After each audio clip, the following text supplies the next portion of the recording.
السلام عليكم كلام وناكسن جمعة وناكسن حلي أيكوها تهيبا وحن الله هاي حلي وناكسن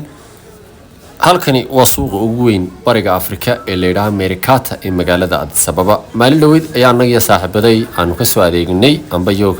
ka soo adeegnay aan saaxiibaday israacnay marka ugumaan tirigelinaan muuqaalo badan ka duubo waxaan ka duubay xogaa yar oo dhinaca TikTok ta haddii Allah awood ila aqbalo waxaan ka duubi doonaa muuqaal weyn oo aan barteena YouTube soo dhigi doono dhawaan xilliyada soo socda laakiin intan yar baan isleeyahay saaxiibadeen ha iskaga sugaan warsuuqani waxa uu isku jiraa ganacsiyo fara badan amba nooc kasta oo suuq la dhigo oo ganacsi ay isku jira sida bacdayaasha dhinaca cuntooyinka halkan oo kale imka waa istaanka basaska amba Meerikato Internal City Bus Terminal waa basaska ka taga suuqan ee xaafadaha Addis Ababa baxaya halka laga raacaa marka suuqani waa suuq aad u